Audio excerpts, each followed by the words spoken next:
안녕하세요. 바른사의 미트 콘서트 78번째 시간입니다. 지난 시간 미트 콘서트는 이천평 서울대 경제학과 명예교수님 모시고 소위 정보통신 강국이 외면하고 있는 사실 몇 가지라는 주제로 진행되었습니다. 그동안 정보통신 강국이라고 자부해온 대한민국이 과연 그러한지, 정보통신 1등 강국인 미국과의 비교를 통해서 우리에게 부족한 것들이 무엇인지 그 실상을 살펴보고 대안을 제시하는 시간을 가졌습니다. 구체적인 내용은 유튜브 방송 바른사의 TV나 바른사의 홈페이지에 업로드된 발제문 참고하시면 되겠습니다. 유튜브 시청 시에는 구독과 좋아요, 알림 설정 꼭 부탁드립니다. 이번 주 바른사의 미트 콘서트는 조전혁 서울시 혁신공정교육위원장님 모시고 평준화 어떻게 바꾸어야 하는가라는 주제로 진행되겠습니다. 개인의 개별성이 강조되는 4차 산업혁명을 앞두고 전 세계는 미래 세대들을 어떻게 가르쳐야 할 것인지 교육의 역할에 대해서 치열하게 고민하고 연구하고 있습니다. 하지만 문정부는 이런 세계적 흐름과는 정반대로 교육 분야에 이념 논리를 적용해 교육만큼은 누구나 공평하게라는 허울만 좋은 프레임으로 개인의 역량과 개성을 무시한 채 획일적이고 무분별한 평준화 정책을 쓰고 있어 우려되는 바가 큽니다. 교육 현장을 혼란에 빠뜨린 평준화 정책, 대안은 없는 것인지 조전혁 위원장님 모시고 구체적으로 알아보고자 합니다. 위원장님 모시겠습니다. 예, 안녕하십니까. 잘 부탁드립니다. 자, 이게 평준화 제도 관련을 해가지고 지금 가장 많이 이제 이야기가 되는 부분들이 이런 것 같습니다. 평준화 정책이 획일적으로 이 학력의 하향 평준화를 초래했다. 그래가지고 이렇게 비판을 또 많이 받고 있는데, 그러면은 그 대안이 무엇인가 뭐 이런 걸 좀 살펴봐야 될 것 같은데요. 과거에 이제 그 이 고등학교를 다니셨던 저희 세대보다 이제 위쪽 어르신들은 고등학교를 다시 과거처럼 입시로 해가지고 선발을 갖다 하는 것이 좋지 않을까 이런 의견을 들어도 굉장히 많이 이야기를 하십니다. 그런데 지금 뭐 21세기 들어가지고 이 고교 입시제로 다시 회귀하는 것이 과연 가능할까? 저는 이게 가능하지도 않고 그리고 또 바람직하지도 않다고 생각을 합니다. 만약 입시제도로 다시 간다고 그러면은 굉장한 정치적 저항에 부딪혀가지고 아마 더 큰 혼란이 일어날 거라고 생각을 합니다. 따라서 이 평준화 배정이라는 기본적인 골격을 유지하면서 평준화가 가져온 부작용을 보완하는 방식이 필요하다고 생각을 합니다. 물론 뭐 지금 제가 앞으로 말씀드릴 부분은 제 아이디어도 아니고요. 그동안 여러분들이 말씀하셨던 것들을 제가 단순히 뭐 요약한 정도라고 이야기를 할까요? 그래서 하여튼 그런 부분들을 또 보면은 그 제가 크게 한 두 가지 정도로 생각을 해봤습니다. 첫째, 평준화 이 정책하고 관련해가지고 가장 큰 비판의 지점이 있습니다. 그게 뭔가 하면 학력이 하향 평준화가 되고 또 교육이 두 번째로 교육이 획일화되었다라는 것이 가장 큰 비판의 지점이라고 생각을 합니다. 그래서 두 개를 또 이제 나눠 보면요. 물론 대한민국에 다른 여러 가지 교육 문제들도 굉장히 많겠지만은 제가 이제 적어도 이 대한민국 교육하고 관련해서 특히 평준화 정책하고 관련해 가지고 여러 이제 이야기를 다 듣고 또 여러 뭐 이제 리터러처에 나온 것들 정책 토론회 같은 데서 이제 이렇게 그 들은 이야기들을 정리를 하다 보면 이제 이 두 가지입니다. 학력 하향 평준화를 어떻게 극복할 것인가 하는 부분과 교육의 획일화를 어떻게 또 극복할 것인가 하는 부분입니다.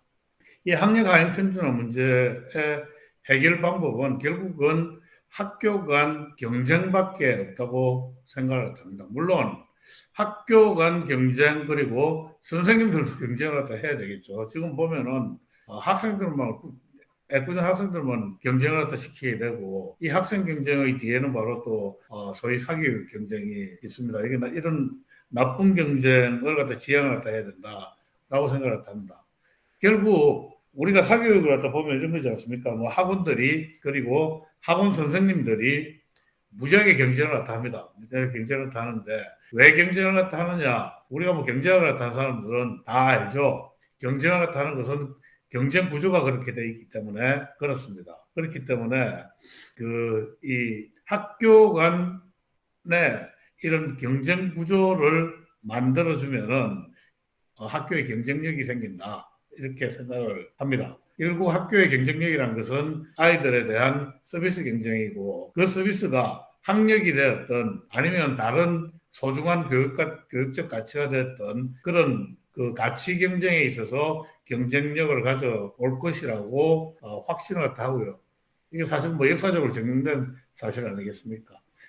두 번째가 이제 이 교육 획일화의 대척점은 결국은 교육의 다양화겠죠. 그런데 다양성은 아시다시피 이 자유에서 발현하게 됩니다. 그래서 학교 교육을 지금과 같은 관료적 통제 하에 두는 것이 아니고 이런 관료적 통제를 과감히 깨는 정책이 저는 필요하다고 생각을 합니다. 자, 그러면은 이런 부분들을 갖다 이제 어떻게 할 것인가를 갖다 한번 생각을 하다 보면은 피터 드러커가 이렇게 이야기를 했습니다. 측정되지 않으면은 평가되지 않고 평가되지 않으면은 개선되지 않는다라고 이야기를 했습니다. 저는 피터 드러커의 이 말을 드러커 프로세스라고 제 나름대로 이름을 갖다 붙이고 있습니다. 그런데 이게 문재인 정부 들어가지고요. 가장 특징적인 변화, 특히 이 하향 평준화되는 변화 중에 하나가 교육의 평가 기능이 완전히 사라졌다는 것입니다. 보면은 학업 성취도 평가라고 있는데요. 이 학업 성취도 평가는 2017년까지 그러니까 문정부 전까지는 대한민국 모든 학생들이 전수조사로서 이 성취도 평가를 했습니다. 그런데 이 정부 들어오고 나서는 샘플 조사를 하게 됩니다. 표집 조사를 하는 것으로 변경을 했습니다. 뭐라고 그러면서 변경을 했느냐 하면은 일제고사다 그러면서 이 전국 단위의 학업 성취도 평가의 전수조사를 전부 다 없애버렸습니다.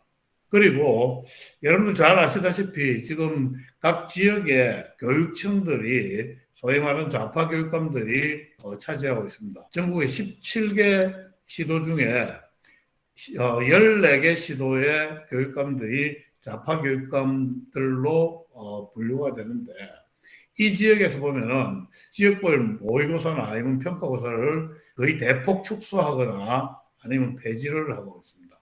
실제로 상황은 어떻게 돌아가는가 하면 초등학교에서는 전국 단위 평가가 아예 없고요. 중학교에서도 마찬가지입니다. 전국 단위 평가를 이제 친다는 것이 언제 치는가 하면은 고등학교 1학년 들어와가지고 치게 됩니다. 그런데 고등학교 1학년 들어와서 치는 전국 단위 모의고사 같은 경우도 어떤 모의고사는 서울이 그달에 칠 때 빠지고 어떤 모의고사는 또 경기도가 빠지고 어떤 모의고사는 또 다른 지역이 빠지고 해가지고 전국 비교가 거의 불가능하게 되어 있고요. 전국이 동시에 치는 모의고사는 고3 들어가야지 이제 치게 되는 거죠. 그러면은 학생들이 그동안은 자기의 어떻게 보면은 학력에 대해 가지고 거의 깜깜이로 있다가 이제 현실을 갖다 직시하는 때가 언젠가 하면 고3 들어갔습니다. 그러니까 초등학교 1학년부터 뭐 고등학교 2학년 때까지는 완전 깜깜이 상태로 있다가 고3 들어가가지고 전국 단위 모의고사를 갖다 칠 때 그때 자기가 전국에서 자기의 위치가 어느 정도 되는지를 그때 알게 되는 것입니다. 그러다 보니까 어떤 일들이 벌어지는가 하면은 이런 일들이 벌어지죠.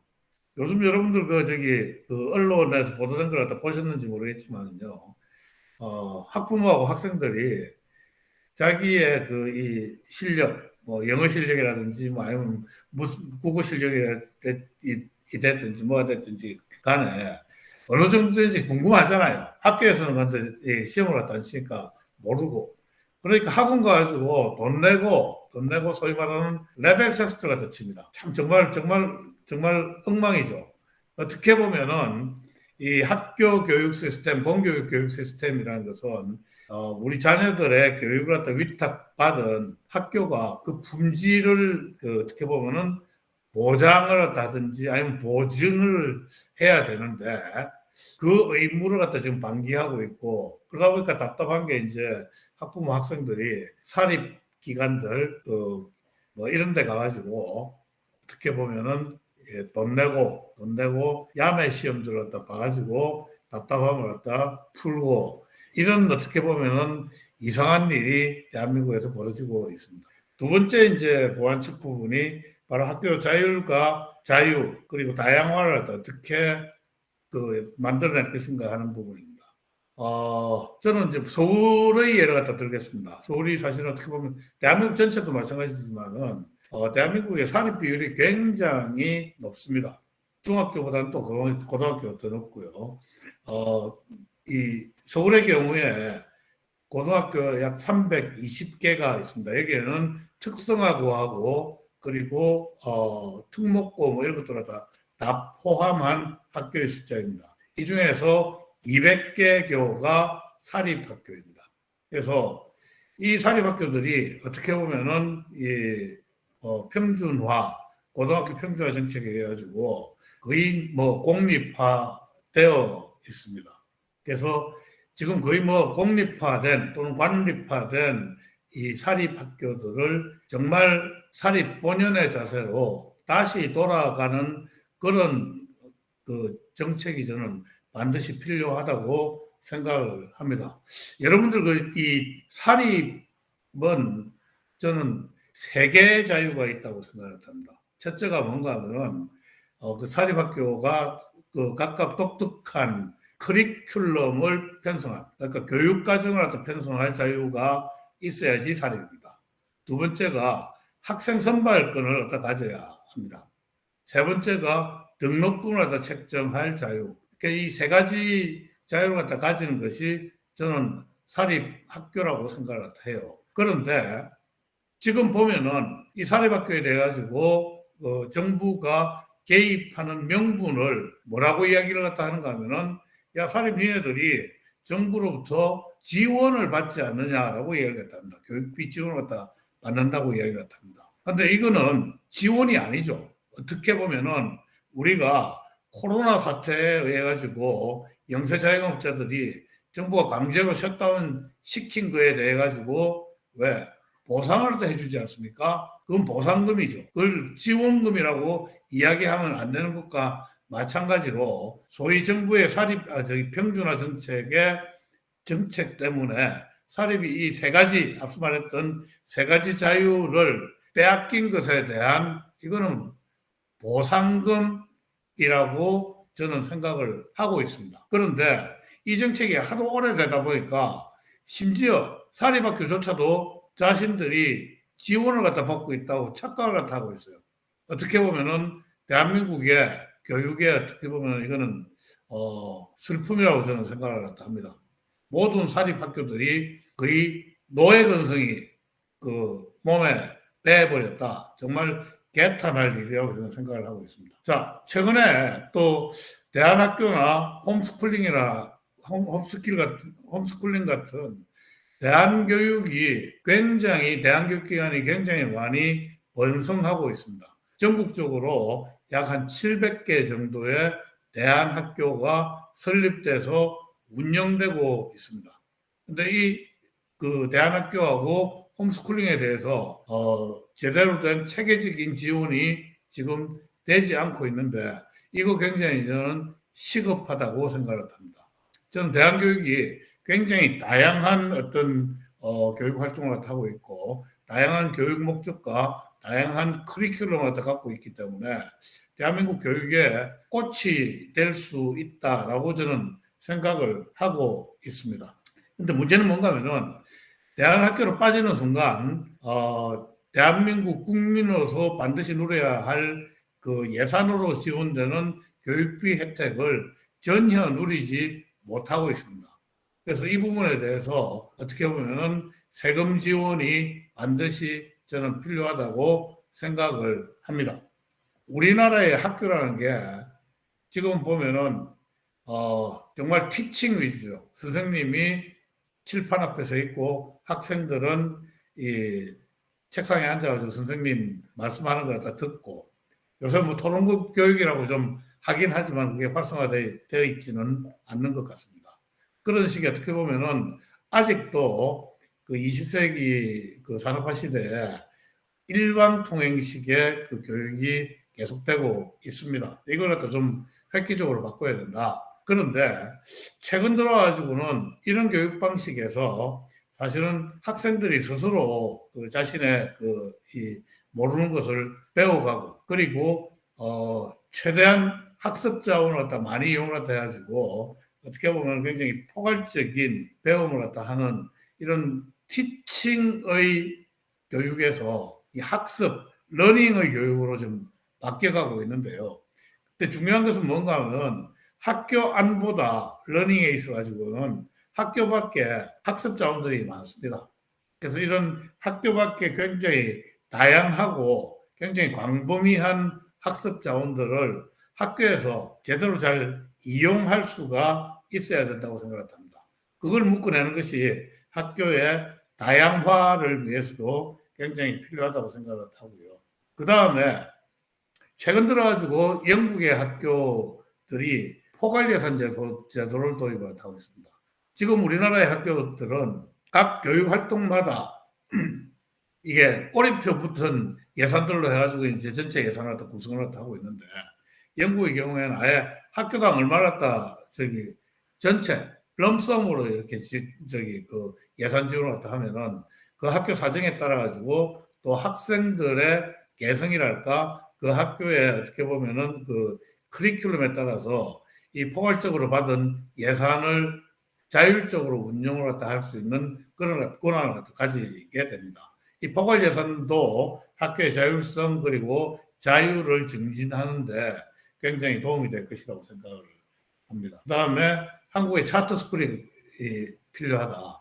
지금 보면은 안 그래도 어떻게 보면은 뭐 거의 공립화되어 있는 사립이지만은 사립하고 공립하고 어느 학교를 갖다 선택할래 그러면은 대부분 사립학교를 선택을 합니다.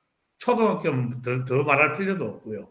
그렇다는 이야기는 경쟁력이 낮은 공립학교 같은 경우에는 그 사립이 위탁 경영을 한다든지 아니면은 학교 조금 더 뭐 급진적으로 이야기를 하면은 학교를 기존 그 공무원들보다 훨씬 더 잘 경영할 수 있는 사람들이 들어가서 자기라는 특색을 갖다 가지고 학교를 갖다 운영하는 것도 방법이라고 생각을 합니다. 마지막은 제4차 산업혁명에 여러 가지 중요한 기술들이 있는데, 이 중요한 기술들은 다른 어떤 분야보다도 사실은 이 교육 분야, 학습 분야에 가장 잘 쓰일 수 있는 부분이라고 저는 생각을 하고 있습니다. 예를 들어가지고 뭐 AI라든지 아니면은 메타버스라든지 아니면 블록체인 기술 같은 경우는 그 교육 분야에 소위 에듀테크 분야로 사용될 경우에 굉장히 효율성이 높고, 세계 많은 에듀테크 기업들이 바로 그러한 이유 때문에 지금 다양한 실험을 하고 있고요. 영국이나 미국 같은 경우에는 에듀테크 기술, 이 제4차 산업혁명 기술과 그 에듀케이션이 결합한 에듀테크가 하나의 큰 산업이 되고 있다. 그래서 이런 부분들을 개별 단위 학교에서 잘 활용을 해서 학교의 다양화를 이루어낼 수 있는 그런 보완적인 수단이 될 수 있다, 저는 이렇게 생각을 하고 있습니다. 자, 마지막으로 가장 중요한 것은 또 책무성을 강화하는 것입니다. 우리가 학교라는 것은 기본적으로 저는 이 교육의 시원적인 수요자이자 자신의 세금을 갖다 내가지고 학교라는 것을 있게 만드는 바로 학부모, 시원적 공급자죠. 이 공급자인 학부모, 학생의 만족감을 극대화시켜야 된다고 저는 생각을 합니다. 결국은 교육 수요자 위주의 교육 정책을 해야 되고요. 그런 교육 수요자들이 얼마만큼 만족을 하는지 그 관련한 저는 다양한 이 지표들이 필요하다. 그리고 그런 지표들을 갖다 통해 가지고 끊임없이 평가돼야 되고 또 종합적으로 평가되어야 된다고 생각을 하고 있습니다. 제가 이제 국회의원을 할 때 학업성 지도평가뿐만 아니라 수능 성적까지도 제가 공개를 갖다 한 적이 있습니다. 바로 학부모들이 또는 국민들이 내가 배우는 내 아이들이 배우는 학교의 수준이 어떻게 되는 것인지 여기에 대해서 그 궁금증을 갖다 가질 게 아니고 그 세세하게 알아야 된다는 그런 취지에서 이제 공개를 갖다 했었는데 제가 이제 그 다음에 국회의원 하지 않고 나서부터는 아예 다시 깜깜이 암흑의 시대로 돌아갔습니다. 그 당시에 뭐 급식 만족도 조사부터 해가지고 이 학생들과 학부모들이 그 만족도를 나타낼 수 있는 측정할 수 있는 다양한 지표들을 저는 개발해서 공개하라고 한 적이 있습니다. 그다음 그 밑에는 뭐 또 이제 4차 산업혁명 기술을 갖다 통하면은 개개인 맞춤형 어떻게 보면 평가가 가능하다는 이야기고요. 그런 방법을 통해 가지고 한 아이도 뒤처지지 않게 교육은 개별 학습이 되어줘야 된다는 말씀을 드립니다. 마지막 혁신학교 평가는 여러분들 그냥 한번 읽어봐 주시고요. 다만 혁신학교에서 일어나는 여러 가지 한심한 일들이 있습니다. 토론 수업이라고 하면은 TV 틀어놓고 애들 보고 그거 보면서 한 시간을 다 보내고 1년 내내 무슨 사회 수업을 하면서 세월호 참사 관련한 토론을 하고 이런 짓들이 벌어지고 있습니다. 그러다 보니까 아이들이 정작 알아야 될 것은 배우지 못하고 그러다 보니까 이 학업성 지도 평가를 하면은 학업성 지도는 계속 떨어지고 이런 일들이 현재 벌어지고 있습니다. 혁신 학교보다는 혁신하는 학교가 시급하다. 저는 이런 말씀을 드립니다. 이상입니다. 네, 정말 감사드립니다, 선생님. 그 평준화 정책의 가장 큰 문제점 두 가지, 학력의 하향 평준화와 교육의 획일화 지적을 해주셨고요. 대안교육이나 학교 밖 외부의 교육활동 지원, 수요자 중심 교육, 포괄 예산제도, 대안학교 등 다양한 보완책들을 제시를 해주셨습니다. 그리고 마지막으로 혁신학교 평가에서 혁신학교를 허용할 게 아니라 학교를 혁신하는 것이 필요하겠다. 요 말씀 정말 깊게 새겨 들었습니다. 저희가 이제 시간이 이제 지금 한 9시 30분 정도 됐습니다. 저희 아마 교육은 하고자 하시는 말씀들이 되게 많을 것 같아서 빨리 자유토론 시간으로 넘어가도록 하겠습니다. 네, 선생님 그리고 채팅창으로 지금 신백훈 선생님, 이종천 선생님께서 채팅창으로 의견을 주셨습니다. 그래서 신백훈 선생님께는 의견 주셔서 그냥 보시면 될 것 같고요. 이종천 선생님께서 질문 주셨습니다. 혹시 지금 확인이 가능하실지? 예. 이 부분은 뭐 저는 이렇게 생각합니다. 이게 소위 말하는 이제 공교육 시스템이라는 것은 저는 교육의 정규 시장이라고 생각합니다. 반면에 사교육이라고 불리는 이제 학원, 가외 이런 것들은 교육의 암시장이죠. 근데 정규 시장이 제대로 작동을 했다 하면은 암시장은 아무래도 역할을 갖다 제대로 못합니다. 그렇지만은 정규 시장이 역할을 갖다 제대로 못하기 때문에 사실은 암시장이 번성을 갖다 하게 되고 이 암시장이라는 것은 기본적으로 돈 놓고 돈 먹기 그러니까 크게 베팅하기의 시장이 되는 것이죠. 게다가 이 사회교육이라는 암시장은 부모들에게 나한테 오지 않으면 니네 애들은 인류 학교를 갖다 갈 수 없어라는 공포심을 갖다 조장시키는 또 공포 마케팅을 갖다 하게 됩니다. 결국은 교육의 정규 시장인 이 공교육 시스템이 제대로 살아나면은 암시장은 최소화될 수 있다고 믿는 것이고요. 제가 아까 발표할 때 말씀드린 것처럼 이게 교사들이 서로 이 경쟁을 하고 어떻게 하면 내 아이들한테 좋은 교육 서비스를 할 수 있느냐, 또 학교들이 어떻게 하면 좋은 교육 서비스를 할 수 있느냐 이런 경쟁을 하는 그 과정에서 정말 가난한 집 아이들도 제대로 된 교육을 갖다 받고 그리고 교육 사다리도 복원될 수 있다고 저는 확신을 합니다. 대한민국의 여태까지 교육 정책이 나는 타겟이 잘못됐던 게 문제라고 생각합니다. 뭔가 하면은 공교육을 제대로 살릴 생각을 더 해야 되는데 이 공교육 살리기는 어떻게 됐는가 하면은 결국은 뭐 저기 그 학교 내 가장 어떻게 보면은 큰 기득권 집단이라는 노조가 학교의 변화를 갖다 강고하게 지금 어떻게 보면은 그 막고 서 있고 그러다 보니까 학부모들 어떻게 보면은 이제 국민들 불만은 높아가고 하니까 어디를 갖다 눌렀는가 하면 교육의 암시장이라고 할 수 있는 학원 사교육을 갖다 계속 눌렀거든요. 그런데 그게 눌러지나요? 안 눌러지죠. 인간의 욕망이잖아요. 인간의 욕망을 갖다 이제 정부가 누르게 되면은 그게 더 비틀어지고 최근에 보는 그 왜 저기 아파트값 급등 비슷한 사태가 벌어지게 되는 것이죠. 저는 그래서 학교를 갖다 제대로 이제 경쟁할 수 있는 구조를 갖다 만드는 게 중요하다고 생각을 하고요. 아까 이제 우리 양 선생님께서 수준별 교육을 갖다 이야기를 하셨습니다. 수준별 교육을 갖다 이야기하셨는데 제가 말입니다. 수능 성적 등 이 성적 공개를 한 이유가 있습니다. 이유가 있는 게 뭔가 하면은 제가 좀 말을 갖다 적나라하게 하겠습니다. 제가 미친놈도 아니고 대한민국의 무슨 학교들을 1등부터 천등, 1등부터 만등까지 줄 세울 이유가 뭐가 있겠습니까? 예. 그게 갖고 올 어떻게 보면은 베네핏도 전혀 없습니다. 그러나 이걸 갖다 2년을 공개를 하면 어떤 일이 벌어지는가 하면요. 어느 학교는 올라가고 어느 학교는 떨어지는지를 갖다 알 수가 있습니다. 3년을 공개하면 어떻게 될까요? 어느 학교는 빨리 올라가고 어느 학교는 빨리 떨어지는지를 알 수가 있습니다. 그리고 그 학교의 각 학생들의 성적들을 제대로 공개해가지고 연구자들이 물론 개인정보 같은 것들은 없어야 되겠죠. 연구를 하면은 학교별로 특성이 나타납니다. 어떤 특성이 나타나는가 하면은 A라는 학교는 중간 정도 되는 애들을 중상위권으로 올려주는 학교구나. B라는 학교는 잘하는 애들을 완전히 이게 이 엉망으로 가르쳐가지고 그 학력을 떨어뜨리는 학교구나. 또 C라는 학교는 정말 바닥을 갖다 기는 학생들을 갖다 받아가지고 그 중위권이나 중상위권을 올리는 학교구나.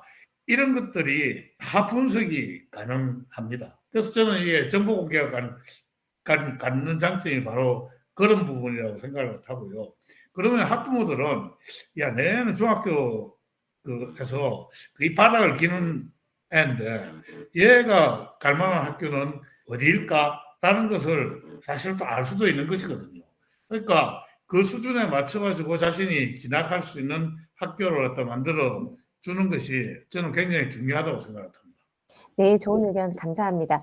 저희 채팅창으로 초이 빈센트 선생님께서 그 서울, 부산 등 대도시의 차기 우파 교육감 단일화가 가능하다고 보시는지, 부산은 아마 깨진 걸로 알고 있다라고 이렇게 말씀 주셨는데. 일단 제가 아는 걸 갖다 말씀드리겠습니다. 서울교육감 같은 경우에는 서울교육감 후보 중에서 뭐 빅3라고 그러더라고요. 저 포함해서 박선영 교수님하고요. 그리고 서울대학의 조영달 교수님 뭐 이렇게 세 사람을 빅3라고 그러는데 지난번에 뭐 한 2주 정도 됐나요? 3주 정도 됐나요? 교육감 단일화를 하는 한 기구에서 저희들한테 초청을 해가지고 뭐 발표도 시키고 그랬습니다. 제가 그 자리에서 어떤 말씀을 갖다 드리는가 하면 그 교육감 후보 단일화에 어떤 조건이든지 어떤 환경이든지 관계없이 나는 단일화에 반드시 참여하고 그 결정에 승복하고 따르겠다라고 얘기가 됐습니다. 그러니까 우리 박선영 의원님, 전 의원님, 그리고 조영달 교수님 다 흔쾌하게 단일화를 하겠다라고 공개된 장소에서 약속을 했습니다. 그 다음에 제가 이제 그걸 하면서 또 단일화 기구가 3개 정도 되는 걸로 알고 있습니다. 서울만 하더라도 내가 그 기구를 이 기구에 관여하는 분들한테 단일화 기구부터 좀 단일화하자 그 이야기를 갖다 드렸고요. 그 강력하게 제가 요구를 했습니다. 그래서 며칠 전에 엊그저께 단일화 기구 그 관계자들이 모여서 단일화 기구를 갖다 단일화하기로 약속을 갖다 하고 같이 그 행동 통일을 갖다 하기로 했다는 소식을 전해드립니다. 전해드리고요. 지금 그 각 지역별로 좀 이 단일화 프로세스가 계속 프레자일한 지역들도 있다고 저는 듣고 있습니다. 제가 이제 말한 그 당시에 이제 단일화 기구가 가지고 말씀드린 것 중에 하나는 이거였습니다. 뭔가 하면은 이번에 교육감 선거 관련해 가지고는 굉장히 경각심들이 다들 높아 있는 상태, 하이 얼러트 상태이기 때문에 저는 국민들도 이번에는 꽤 관심이 높을 거라고 생각을 하고요. 그 우리가 이 여력이 안 되기 때문에 서울만이라도 그 단일 후보를 갖다 뽑는 소위 말하는 이제 경선을 전국적인 이벤트로 좀 만들자. 그래가지고 서울 그렇게 해서 이 뽑힌 서울교육감이 그러니까 최대한 하여튼 뭐 저기 그 방송들을 갖다 많이 하고요. 단일화 토론도 많이 하고 해가지고 거기에서 뽑힌 서울교육감하고 시도교육에 보면은 이제 17개 시도지 않습니까? 그러면은 서울교육감 가운데 서고 나머지 이제 그 교육감들 16분들이 함께 사실은 그 정치 광고도 하고 우리 17명이 전국에 소위 말하는 보수 우파 교육감 후보입니다라는 것을 함께 마케팅을 갖다 하자 이런 제안을 갖다 드렸습니다. 그래서 각 지역에서 지금 단일화 프로세스가 매끄럽지 않은 곳에 있는 분들 중에서도 제가 보기에는 그 17개 이제 이 단일 대호에 들어가실 분들한테 이제 뽑으면서 셀렉션을 하면서 국민들이 그 단일화가 각 지역에서는 뭐 어떻게 보면은 좀 잘 안 됐다 손치더라도 마지막 단계에서는 저 사람이 가령 어떤 지역의 그 보수우파 대표 후보다라는 것은 이렇게 그 인식이 가능하게 만들자 이런 제안을 다 했고 많은 사람들이 거기에 동의를 하고 있는 것 같습니다. 그래서 그거 반드시 만들어내도록 저도 최선을 다할 생각입니다. 네, 감사합니다. 되셨나요? 네. 사실 교육감 선거는 정말 관심이 많은데 이게 실질적으로 후보자 개인의 어떤 역량이라던가 뭐 그 정원의 뭐 내용보다는 이제 당 위주로 이제 이렇게 사람들이 투표를 많이 하다 보니까 사실은 저희 보수 쪽의 교육감 선거에 나오신 분들이 좀 많이 좀 불리한 상황들이 많았는데 그렇게 단일화를 통해서 또 인물을 알리고 하는 그런 거는 굉장히 효과적이지 않을까라는 생각이 좀 많이 들었습니다. 네, 조동근 대표님 말씀 주세요.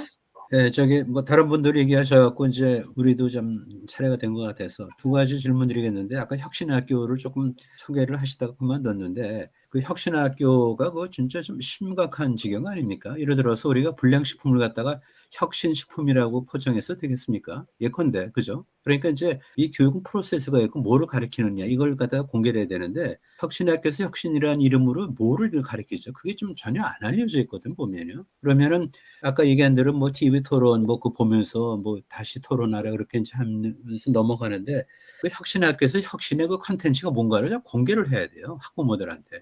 그렇지 않고서야 그게 혁신이라는 이름으로 해서 여러 가지 보조금도 많이 받고 올 텐데 그래서 그 혁신으로 가장한 불량 교육이 바로 근원지가 혁신학교라 생각하고 그리고 제가 한번 혁신학교를 한번 들었어요 리포트로 그냥 기절초풍을 했다 모든 게 다 혁신이야 예를 들어서 보면은 뭐 다든 뭐 일탈 행위를 다 혁신으로 생각하면 어떻게 돼요 안 되죠 그다음에 또 하나 맨날 그 좌파들이 얘기하는 건데 일렬로 세운다. 그러면은 일렬로 세우면서 얻는 것도 있잖아요. 자기 위치를 한 번 볼 수 있는데 그 위치를 갖다 평생 안 보고도 살 수 있으면 안 보는 게 좋지만은 지금 현재는 고3 직전에 한번 다시 고3 올라가고 나서 한번 보면서 그 칼치가 샥이 오는데 그러면은 반대 논리로 일렬로 세워서 자기 위치를 갖다 찾는데 그게 뭐가 나쁘냐. 그러고 일렬로 세우지 마. 여러 번 시험을 본다든지 또는 여러 주를 세우면 얼마든지 얘기를 할 수 있는데 우리가 그거를 너무 이끌려가는 그러니까 일제고사 뭐 일제히 뭐 해가 줄 세운데 그런 그 진부한 논리에 왜 이렇게 맨날 우파가 당하죠 보면은 네, 그거는 얼마든지 깰 수 있는 것 같은데 예? 그래서 그거를 좀 그 맨날 그 하는 얘기에 그 상투적인 거 좀 휘말리지 말아야 되겠다는 생각이 듭니다. 그래서 혁신학교 왜 그걸 우리가 혁신을 갖다 내용을 모르면서 돈을 대는지 그 질문 또 하나 왜 맨날 갖다 뻔한 얘기에서 우리가 당하는지 예, 그거 좀 질문 겸 코멘트 좀 네, 말씀드렸습니다. 근데 설명 다 하셨잖아요. 아니 질문을 다 하시면서 설명을 그 혁신학교에서 도대체 어떻게 그 혁신학교 어떻게 지정을 해요 그러면 그게 궁금하다고 보면요.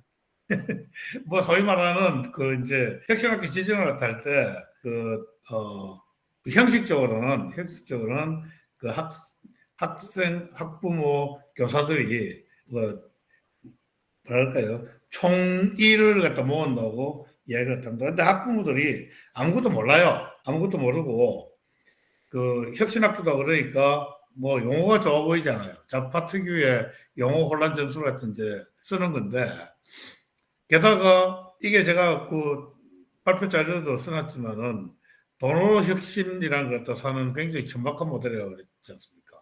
그러니까 혁신학교 처음 지정될 때 보면 5,500만원, 서울 같은 경우는 5,500만원인가 줍니다. 추가적으로. 그리고 계속 지속한다 그러면 3,500에서 한 4천만 원 정도 갖다 더 지원을 갖다 합니다. 그래가지고 돈이 더 많이 지원되니까 뭐 부모들은 어떻게 보면은 더 좋겠지 해가지고 혁신학교 하자 그랬고 그런데 문제가 뭔가 하면은 아까 말씀드린 것처럼 혁신학교라는 게 무슨 뭐 지금 전교조를 갖다 포함한 좌파 진영들이 맨날 얘기했다는 게 이제 이 비판적 사고, 민주시민 교육 뭐 이런 것들 갖다 계속 이야기를 갖다 하고 있는 거예요. 하고 있는데 소위 이제 비판적 사고라는 것도 어떻게 보면은 이 뭐라 그럽니까 그 주변 지식이랄까 기초적인 지식에 근거하고 나서 그 근거에 그리고 여러 가지 이제 주변적 상황을 갖다 종합적으로 검토를 갖다 해서 이제 비판적 사고가 생기는데 아예 비판적 사고가 이렇게 그 씨앗이 클만한 기초 지식 자체를 갖다 공부를 갖다 안 시키는 거예요.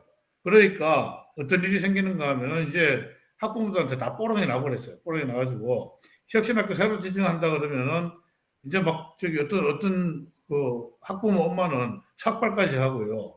요즘 보니까 학부모들이 많이 이제 좀 깨셔가지고 건조 화환을 갖다 잘 보내요. 혁신학교 새로 지정한다 그러면 건조 화환이 뭐 한 100개씩 이렇게 하는데 학부모들이 보낸 것도 있고 그 지역 커뮤니티에서 그 지역에 사는 이웃들이 보내는 것들도 있고 그런 것 같습니다. 학부모뿐만 아니라 이제 어떻게 보면은 지역사회 일반 시민들도 이 혁신학교에 문제점이 많다는 것을 인식하고 있는 것 같습니다. 네, 감사합니다. 저희 이천표 선생님께서 네, 발언 요청하셨습니다. 신동춘 선생님, 이천표 선생님 끝나면 말씀드리겠습니다. 이천표 선생님 말씀 주세요. 예, 저는 뭐 질문을 하겠습니다. 네.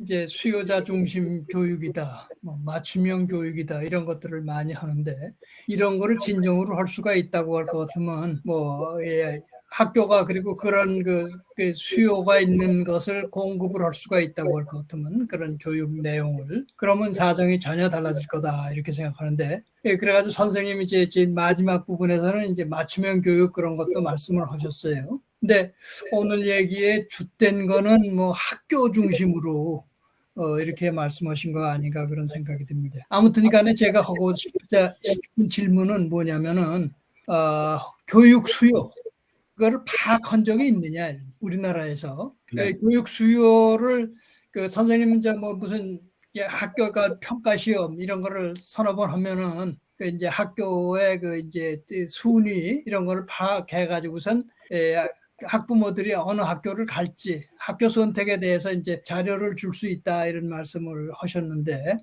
그거를 더 세밀하게 들어가가지고 네.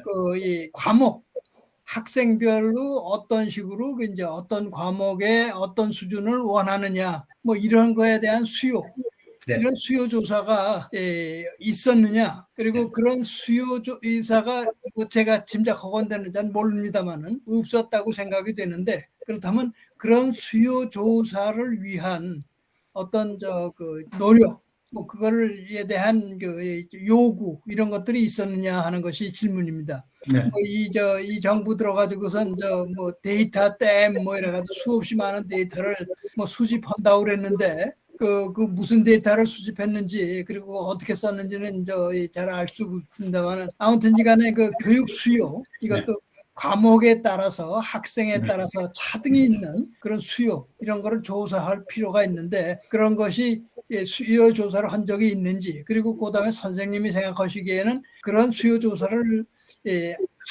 하려고 한다고 할 것 같으면 어떤 식으로 전략을 세워야 되겠는지 이 두 가지를 말씀해 주셨으면 고맙겠습니다. 네. 그 기본적으로 뭐 교육 수요라는 것은 굉장히 추상적이기도 하고요. 교육 수요자들이 뭐 이런 거죠. 내가 학부모라 해도 내 아이를 위한 교육이 뭐가 필요한지를 사실 잘 모르는 부분도 많습니다. 그래서 아마 그 우리 이춘미 교수님 하시는 부분에 있어 가지고 이제 수요조사라는 것을 하는 것 자체가 어떻게 보면 이제 불가능할지도 모르겠습니다. 다만 세상이 이제 변화하는 부분에 따라 가지고 전문가들이 뭐 여러 의견들을 갖다 이야기를 하기도 하고 소위 이제 교육 전문가들하고 일반 사회 전문가들이 이 교육 커리큘럼을 이제 바꾸는 그런 정도의 국가적인 노력들은 계속하고 있는데 저는 그렇게 아주 될 일이 아니라고 생각합니다. 교육의 혁신이라는 것은 저는 국가 단위에서 혁신은 불가능하다고 생각합니다. 그러니까 개별 학교 단위 또는 개별 교실 단위에서 저는 혁신이 일어나야 된다고 생각했다 하고요. 그걸 하려고 그러면 결국은 학교가 됐든 간에 선택권이 저는 반드시 필요하다고 생각을 하고 있습니다. 그래서 그런 선택을 할 수 있는 이 자유와 자율권 그런 것들을 갖다 주게 되면은 그 학생들, 학부모들이 원하는 교육이 어떤 교육인지에 대해 가지고 학교들이 스스로 저는 찾는다고 생각을 합니다. 실제로 그런 실험들을 해보면은 그렇게 찾고 있고요. 대한민국 같은 경우는 제가 아까 왜 이제 이 포괄 예산제를 갖다 얘기가 됐는가 하면은 포괄 예산제 저는 이게 좀 중간 단계라고 생각을 합니다. 그러니까 포괄 예산제를 하면은 꼬리표 붙은 그 교육 활동에 대한 각 예산들을 갖다 모아가지고 나중에 학교 전체에 이제 지원하게 되는데 나중에 그 꼬리표를 갖다 뗄 수가 없거든요. 그렇기 때문에 아예 꼬리표 없이 럼섬으로 이제 그 예산을 갖다 주면은 그 학교나 지역 사정에 맞춰가지고 그래도 어느 정도 자율성을 갖다 발휘를 다 할 수 있다고 보는데 그보다 좀 더 나아가면은 외국에서 하듯이 그 스웨덴이나 아니면 영국 같은 데서 하듯이 학생 1인당 교육 바우처를 갖다 지원하는 것이 저는 가장 효율적이라고 생각합니다. 그리고 이 바우처가 가령 지금 보면은 대한민국 학생들이 1인당 평균적으로 약 1,000만에서 1,100만 원 꼴의 예산이 학생 1인당 들어갑니다. 근데 초등학교로도 우리 한번 생각을 해보시면요. 사립 초등학교가 대충 1년 교육비가 비싸다고 해도 대한민국 사립 초등학교는 한 1,000만 원 정도밖에 안 들거든요. 그러면은 사실은 공립학교에 이게 보낼 때 들어가는 그 돈으로 사실 사립학교의 교육을 갖다 받을 수가 있습니다. 그래서 제가 보기에는 저는 그런 날이 올지 모르겠지만은 그런 날이 오도록 우리가 노력을 갖다 해야 된다고 생각합니다. 그러니까 학교에 지원을 갖다 할 게 아니고 학생들한테 또는 학부모한테 교육 바우처 형식으로 저는 그 교육 예산을 지불을 갖다 하고 학생과 학부모는 자기한테 가장 맞는 학교를 택할 수 있는 자유를 갖다 주면은 교육 수요 파악은 저는 개별 학교 차원에서 되고 교육 수요를 갖다 만족시키는 학교들이 더 많이 나올 것이라고 생각을 하고 있습니다. 실제로 실제로 선진 몇 개국에서는 그 정책을 취하고 있습니다. 대답이 네, 되는지 모르겠습니다. 네, 신동준 선생님 말씀 주세요. 예, 조 의원님 그 발제 감사하고요. 그 자유주의 교육 철학을 가지신 분들은 대개 아마 조 의원님 발제에 다 동의를 하시리라고 믿고, 뭐 우파 교육감이 되면 다 그런 내용으로 하시리라고 믿습니다. 예, 그래서 뭐 질문보다는 제가 그 교육 현장에 대해서는 좀 주변에서 듣는 얘기가 있어가지고, 그 혁신학교의 그 교장을 되게 공모를 하기 때문에 그 공모는 교육 경력이 안 된 그 젊은 교사들이 바로 교장으로 될 수 있는 좋은 기회예요. 그래서 주로 전교조들이 거기에 이제 뭐 응모를 해가지고 되는 경우가 이제 상당히 많다고 하고요. 학교 현장에서 듣는 얘기는 요즘에 이제 교장이 제일 힘들다는 거예요. 요즘에 왜 그러냐? 교사들이 교장하고 똑같이 생각한다는 거예요. 당신이나 나나 뭐 다를 게 뭐 있느냐? 그러니까 뭐 학교의 그 어떤 위험이나 질서가 되겠습니까? 또 마찬가지로 학생들도 교사하고 똑같다는 거죠. 학생인권 해가지고 학생인권이 주로 뭐죠? 페미니즘, 뭐 학생인권에서 그 임신할 자유, 뭐 이런 것까지 지금 전교조가 가르치고 있잖아요. 전교조는 교육의 질, 수업의 질을 향상하기보다는 이념적으로 뭐 반미교육이고 뭐 전부 이런 것들, 이런 거로 해보니까 우리 교육 현장의 교육의 질은 떨어지고 자꾸 이념적으로 이상한 젊은이들만 지금 만들어내는 그런 상황에 있는 것 같습니다. 예, 결과적으로 교육의 정치화, 교육의 이념화가 이제 대한민국의 가장 문제고, 교육을 뭐 순수하게 수요자나 이런 걸로 볼 수 있는 것이 아니고 전부 이 사람들이 그러면 이제 교육의 정치화라는 게 뭐냐? 그 공산주의 사회주의가 실패를 했는데 그 실패한 것은 다 실패한 거죠. 정치, 경제, 교육 다 실패했기 때문에 공산주의 사회주의 교육은 이미 실패한 겁니다. 그러니까 이거를 더 이상 전교조에 맡겨서는 우리 교육이 뭐 붕괴된다고 보고, 결국 이제 전교조의 교육 이념은 결국 국가가 전부 획일적으로 전부 규정을 만들어서 학생들을 거기 종속을 시키고 교사를 종속시키고 하니까 자율성이 없어지는 것이고, 국가가 그러니까 교육인적 자원부도 엄청난 권한을 가지고 모두 지금 뭐 대학부터 전부 길들이기를 하고 있고, 거기 무슨 프로젝트를 통해서 대학이 꼼짝 못하도록 지금 만들어 놓고 있어요. 그다음에 뭐 교육청은 또 마찬가지로 중고등학교 뭐 하고 있으니까. 예, 그래서 결과적으로 예, 지금 4차 산업혁명 시대에 우리나라가 세계적으로 먹고 살 수 있는 그 진짜 1, 2, 3위 기술 갖다 만들어내는 그런 인재들이 미국에서도 다 그렇잖아. 실리콘밸리나 그 최고 인재들이 창업을 함으로써 그 미국 경제와 세계 경제를 견인하고 있는데, 우리는 그런 생각을 안 하고 전부 획일적으로 그야말로 하향 평준화에 열심이고, 하향 평준화 달성은 결국 강제적인 국가 권력이거든요. 그러니까 이런 그 악행을 저지르고 있는데, 지금 말씀하신 것처럼 그 방법은 보수의 교육감 출마하는 분들이 그 쓴맛을 많이 봤기 때문에 반드시 단일화를 해서 내년에는 전부 다시 그 보수가 교육감을 차지할 수 있도록 하고, 저는 조전혁 우리 의원님께서 워낙 고생을 많이 하셔가지고 내년에 꼭 좀 당선이 되기를 바라면서, 예, 뭐 질문도 아닌 코멘트를 했습니다. 네, 감사합니다. 감사합니다. 저희 다음은 저희 고혜영 선생님께서 네. 시민사회에 정말 이 적극적인 참여가 필요하다고 생각을 하고요. 지금 선생님 말씀하신 것 중에 이제 학생인권조례 관련한 말씀이 있어가지고 제가 이제 좀 생각을 했다 하는 부분이 하나 있습니다. 미국의 몇 개 이제 카운티를 갖다 보면은 어떤 모든 카운티에 다 있는 건 아니고요. 그 학생의 그 권리 의무 장전 같은 것들이 있습니다.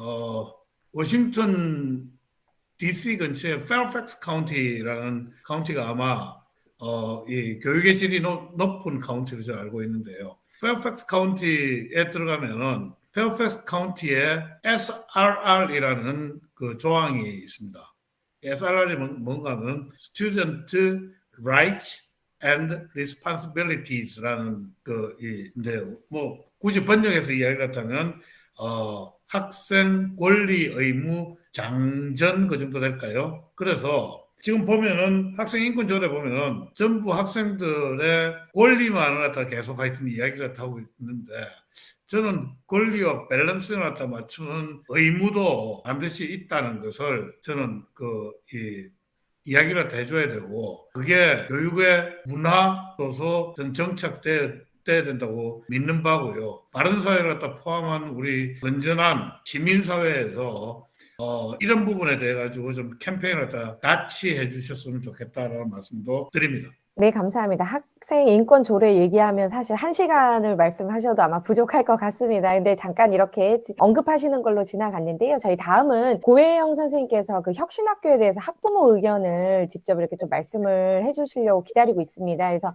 고혜영 선생님한테 말씀을 좀 듣고 저희 이병희 선생님께 그 마이크를 넘기도록 하겠습니다. 고혜영 선생님 말씀 주세요. 예, 안녕하세요. 저는 경기도 이재정 교육감님께서 장기 집권을 하고 있는 경기도에서 지금 고등학교 2학년, 중학교 3학년 아이들을 키우고 있는 학부모고 학부모 활동을 오래도록 하고 있는데요. 저희 경기도가 뭐 다 아시다시피 그 가장 먼저 혁신교육을 시작을 했고, 이제 그리고 뭐 자유학년제라든지 고교학점제가 시범적으로 운영되는 지역이다 보니까 타 시군구보다 저희 경기도에서 사는 학부모들이 가장 먼저 이 피해들을 보는 지역에 살고 있거든요. 초등학교는 혁신교육이라고 하고 해갖고 아이들이 아까 전에 말씀하신 대로 교수님 말씀대로 이렇게 많은 지원들이 있으니까는 그것들을 저희도 저희 아이가 처음에는 그걸 몰랐어요. 혁신교육이라고 그러니까 너무 좋아서 저희도 막 이거를 환영을 했었는데 교장 선생님이나 학교의 담당 선생님들이 싫어하시는 거예요. 그래서 왜 그러느냐 했더니 그리고 또 저희가 봤더니 그만큼 지원을 받으면 그만큼의 성과를 내야 되고 그만큼의 그 담당 선생님들이라든지 뭐 교장 선생님들이 계속 행사를 해야 되고 뭐 계속 축제 같은 걸 해야 되고 뭔가를 해서 막 계속 보여줘야 되기 때문에 아이들이 계속 이용이 되어지는 거예요. 그러니까는 선생님들도 교사들도 지치고 성과를 내야 되는 교장도 지치고 학부모들은 처음에 초등학생이다 보니 뭘 만들기를 하고 뭐 학교가 맨날 알록달록 꾸며지고 하니까 좋은데 선생님들이 힘들고 아이들이 정규 수업이 제대로 되지 않고 아이들을 돌볼 시간이 없고 그런 서류들을 계속 써내야 되고 막 하는 것들을 보고 경기도에서 이미 시작된 가장 먼저 시작했기 때문에 경기도에서 많은 학부모들이 물론 모르겠어요. 저희 광명이나 이 근처고 또 제가 또 어떤 이런 교육에 좀 약간 보수적인 성향을 갖고 있어서 그런지 모르겠지만 굉장히 많은 학부모들도 선생님들도 싫어하고 있고요.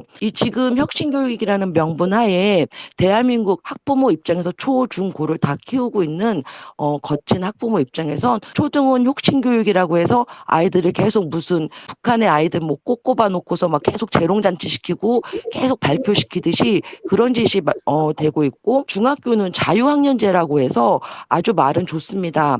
1학년, 2학년, 뭐 3학년을 통으로 묶어서 한 가지 테마를 갖고 주제를 갖고 쭉 교육을 시키는데 그냥 말씀하신 대로 TV 뭐 틀어놓고 아이들에게 뭐 자기주도 학습권을 뭐 어쩐다고 하지만 그냥 아이들 멀뚱멀뚱 네이버 뒤져와서 똑같은 말들 그냥 발표하고 선생님은 그냥 듣고 이게 참 말은 좋아요. 말은 좋고 이게 선생님들이 그만큼 역량 강화가 되고 그만큼 이게 준비가 되어져서 어떤 이런 제도들을 이 교육 현장에 뿌릴 때 교사들이 먼저 자격을 갖추고 어느 정도 기간을 두고 이거를 준비하고 아이들을 가르칠 수 있는 뭐 그 정도의 어느 자기 스스로들 이 교육을 현장에서 뿌릴 수 있을 만큼의 어떤 자질을 인큐베이팅할 그런 시간들을 전혀 없이 위에서 그냥 혁신교육 뭐 자유학년제 딱 시작해 그러니까 그냥 시작해버린 게 학부모들도 아이들도 느끼는 거예요. 아이들은 항상 네이버 검색하고 학교에서 그냥 놀다 오고 그리고 원하는 거를 네이버나 이런 데서 짜맞춤을 잘해서 낸 아이들은 수행으로 분명히 서열은 아직도 있습니다. 아이들이 열심히 공부해서가 아니라 말 잘 듣고 착한 아이들, 눈치 잘 보는 아이들이 점수로 분명히 서열화를 아직도 당하고 있고요. 그리고 또 중학교 아이들이 자유학년제 중에서 뭐 그 지역을 활용해서 뭐 이렇게 진로 체험 이런 자기 탐구의 시간을 갖는다고 아주 명분은 좋고 말은 좋은데 현장은 지역에서 아이들이 가서 체험할 곳이 없어요. 뭐 학부모들이 좀 유능하신 학부모들이 와서 뭐 자기 직업군을 교실에서 뭐 설명하고 하는데 뭐 좀 그게 뭐 속된 말로 좀 안 좋은 동네, 학군이 안 좋은 아이들은 와줄 부모도 없고 의사를 직업군으로 가지고 있는 학부모가 없는 학교들도 많습니다. 그런 아이들은 동네에 그냥 일괄적으로 미술학원 하나 있으며 가위바위보에서 떨어지며 나는 진로가 미술이 아닌데도 가서 그냥 미술 학원 가서 두세 시간 듣고 그냥 따라다니다 그러고서는 예쁘게 글 잘 써서 레포트 제출하면 상을 받고 그러면 그 아이는 또 점수를 받고 또 그렇게 해서 고등학교를 가면 이게 25년부터 뭐 시행이라 하는데 경기도 특히 저희 지역은 시범 지역이라 갖고 이미 벌써 시작을 했고 마을온이라고 해갖고 아주 글은 좋고 뭐 성과도 좋고 뭐 합니다. 성과 공유회 같은 데 가보면 정말 너무 말뿐인 거예요. 아이들이 대학 교육처럼 자기가 원하는 과목을 정해서 내가 진로가 저 학과를 탐색해보고 싶다. 말은 그렇습니다. 저 과를 한번 탐색해보고 싶고 내가 대학에 뭐 예를 들어 생명과학 쪽을 갈 거면 미리 생물 쪽을 공부를 해보고 싶다라고 해서 아이들이 집단으로 반별로 수업이 아니라 그 선택 과목을 해갖고 아이들이 이동 수업을 해요. 그런데 문제는 말은 그렇지만 현장에선 아이들은 자기의 진로라든지 그런 거와 상관없이 이 점수가 잘 나오는 아주 쉬운 그런 과목을 선택을 하기 때문에 결국엔 아이들은 자기가 원하는 대학을 가기 위한 과목을 공부는 학원에 가서 하는 수밖에 없는 거예요. 학교에서는 고교학점제에서 이동 수업은 그냥 내신을 잘 받기 위한 그러니까 그 학교 내에서는 선생님들은 아이들의 만족도가 좋다. 학부모들이 좋아한다. 수요조사 물론합니다. 저도 왔고 저희 아이도 하지만 좋다라고 누를 수밖에 없는 거예요. 왜냐? 고등학교에서는 뭐 하나 잘못하면 이게 모든 게 다 내신에 반영이 되고 뭐 선생님이 평가 지표가 돼버리니까 만족한다 좋다라고 할 수밖에 없고 그리고 저희는 다 뒤돌아서 사교육을 시키고 이런 게 계속 반복이 되고 이런 것들이 지금 저희도 이재정 교육감님 만나면 경기도가 마루타냐 왜 이러냐 밑에서 듣고 이렇게 올라가지 말고 위에서 대학 시스템을 바꿔라라고 요구도 합니다. 근데 뭐 모르겠어요. 저희 항상 하는 말이 지역에서 활동하면서 교복 때도 그랬고 제발 이 교육에서만큼은 정치가 빠지고 아이들만 있었으면 좋겠다는 말을 계속 말씀을 드리는데 여기서 보수 성향의 선생님들도 진보 성향의 선생님들도 계시고 지금 이 방에서는 보수 성향의 선생님들이 더 많이 계실 거라고 생각을 하는데 지금 우리가 정권을 잡지 못해서 뭐 지금이 좌파가 잡고 있고 우파가 잡고 그렇게 해고서 하고 그냥 말지 마시고 더욱더 많이 움직여주시고 더욱더 많이 저희들도 지원하고 장소가 뭐 힘이 필요하시며 따라갈 수 있고 합니다. 근데 그냥 뒤에서 뭐 이렇게 안 하고 좀 많이 좀 앞장서서 소리를 내주시고 해주셨으면 좋겠어요. 그리고 그게 바람이고 끝으로 교수님께서 그때 하셨을 때 그때 물론 저희 아이들이 어렸는데 학교별 뭐 100대 200대 리스트 쫙 했을 적에 그 자료들을 저 또한 목동에서 뭐 돼지맘이라는 소리를 듣는 엄마였지만 그 지표를 갖고 많이 활용도 하고 했던 사람입니다. 그거를 갖다 악용하는 학부모들 때문에 교사들이나 학교가 그 지표를 갖고 발전을 하고 좋은 데 썼더라면 계속 힘을 받으셨을 텐데 그 부분에 대해서는 우리 학부모들이 학교를 서열화한 거 막 그렇게 나쁘게 해석하고 그래서 우리들이 악용한 것 때문에 그게 힘을 받지 못하고 그래 됐나 싶어서 죄송한 마음과 반성을 해봅니다. 선생님들 훌륭하신 선생님들이 지역 내에서 그리고 또 더 높은 곳에서 더 넓은 곳에서 더 많은 소리를 내주시길 부탁드립니다. 그냥 학부모의 푸념이었습니다. 감사합니다. 네, 너무너무 감사합니다. 현장의 목소리 들어봤습니다. 저희가 시간이 없는 관계로 이병현 선생님 말씀 주시고 조준혁 선생님 마지막 마무리 멘트 해주시면 되겠습니다. 이병현 선생님 지금 말씀 주세요. 저는요, 좋은 말씀, 우리 조전혁 교수님의 평준화, 하향 평준화하고 획일화, 그것만 가지고도 굉장히 많은 시간이 필요할 것 같고, 마지막으로 그 현장에 부모님 말씀 들으니까 시간도 없고, 그래서 저는 나중에 이제 따로 조전혁 교수님 만나서 이야기를 할 거고요. 그냥 하나 더 덧붙인다면, 사람 만드는 교육이 없다고요. 그리고 이제 늘 하던 얘기인데, 잘 생각해 보세요.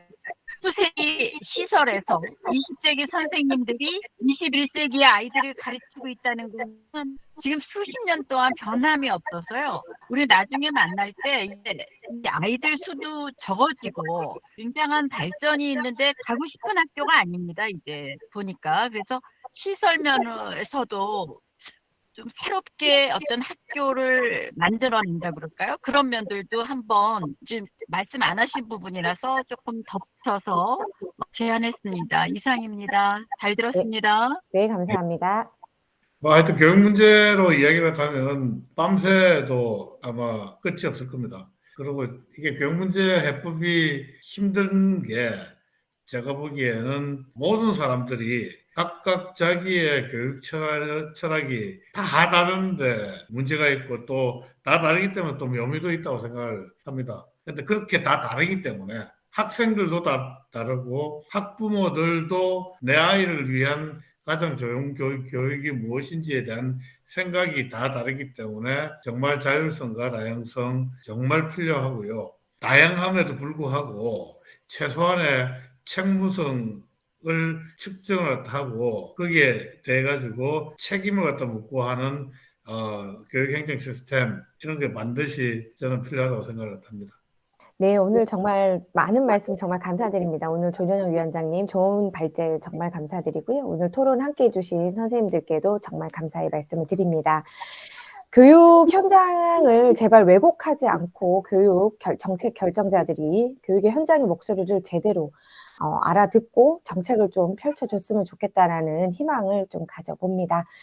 저희 다음 주 강연만 좀 간단하게 안내해드리고 마치도록 하겠습니다. 다음 주 강연 안내해드리겠습니다. 다음 주 미트 콘서트는 김희석 시장경제제도연구소 소장님 모시고 시장경제 복수라는 주제로 찾아뵙겠습니다.